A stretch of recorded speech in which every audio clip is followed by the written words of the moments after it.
Good morning. It is an honour to be here. In Lean Lietuva, I'm the head of engineering, so I look after a team of about 100 or so software engineers, people who build web apps and mobile apps and integrate them into our clients' businesses. And we work with our colleagues in Lean Lietuva to do things like strategy or creative design or user experience design. Pretty much all of my projects, all that I do is working with Agile software development techniques and Lean software development techniques. And what you see behind me here is a picture from my current project, my client. This is what we call a Kanban wall or a Kanban board. I know that Kanban is a term that has been co-opted from the production system and possibly abused slightly by us poor Agile folks. But this is a very intricate visual management system, and each one of those little orange sticky notes you see is one of our requirements. And the columns across the top represent our kind of flow, our how that work is being managed through analysis, design, build, test, and so forth.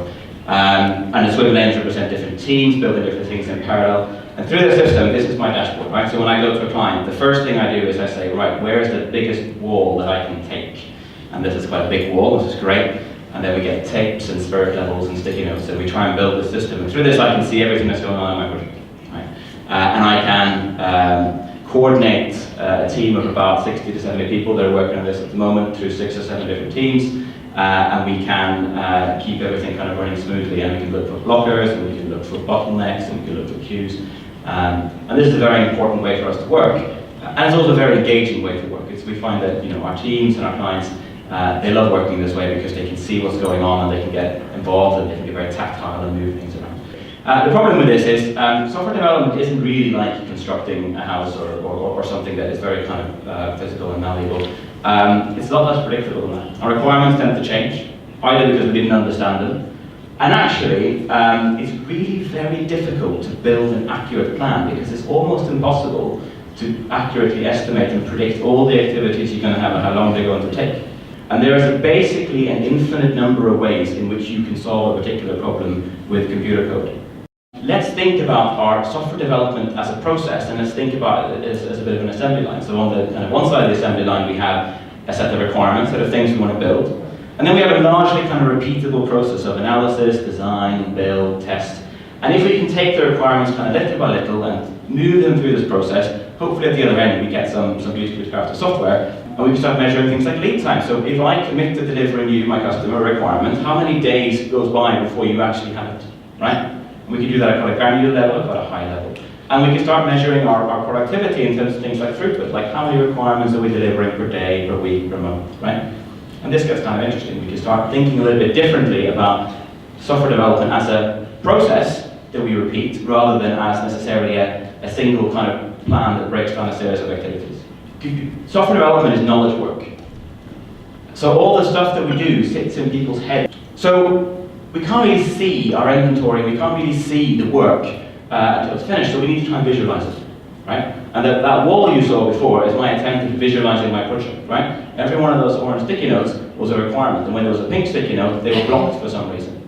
And I have things like I can see queues because some of the columns on that wall tell me when work is queuing up as opposed to when it's being worked on, right? And this is very helpful. And this is fine, this is good, right? Without variation, there can be no innovation. And we embrace the fact that there's lots of things we can't predict up front, and we try to use some of the things from kind of lean thinking to help us manage that process. You guys all kind of know this, so having really large batches kind of sucks. So let's try and have small batches, and let's try and release things incrementally. Right? Starting lots of stuff without finishing it is really hard to manage. So let's reduce our work in progress. Now, if you only remember one thing from my talk today, please let it be this. Agile is something you are, it's not something you do. Maybe try to remember that Agile and Scrum are not the same thing. Yeah? So Scrum, for those of you who haven't heard of it, is a very popular Agile method. It's very simple. I can explain it to you in less than an hour. You can become a certified Scrum Master, which is a slightly silly term that they give to people who manage the Scrum process, in 2 days. Right? You take a 2-day training course, you take a very simple exam, you can be a certified Scrum Master. Scrum is brilliant. Scrum is like training wheels. Scrum is a great way to get started with Agile on a small scale. But it's one method, and it works in one context. And there's other ones, right? Copying the practices, we're not going to make these companies lean. What we want to try and do is to experiment and figure out whether something works, and then incorporate that learning really quickly, and then iterate really fast, because we think that's how you get a competitive advantage in today's market. We believe in flow. We actually believe that managing flow is more important than managing a plan. When you have the ability for work to flow through predictably, you have lots and lots of flexibility, and you have lots of options about how you manage that, right? We want to make sure that we can have an indefinitely sustainable process that allows us to build high-quality software repeatedly. And I'm going to give you a couple of examples. So the first thing, I think I showed you my massive wall, right? We call that a Kanban wall, or it's a Kanban system. And the whole point is we're trying to create a pull system. And then as we start doing some analysis, this column here is the analysis column. So when there is some capacity available for analysis, they might pull a work item from the next queue into analysis. And there's two sub-columns in here, in progress and done, that's where the dotted line goes. So they put it in the in progress column to visualize and to signify that they're currently doing analysis, right? And then when they finish, they might put it in the done column to say, well, I'm done with that requirement, but only when there's downstream capacity in build, which might be the next step, will they pull that requirement from analysis done into build in progress.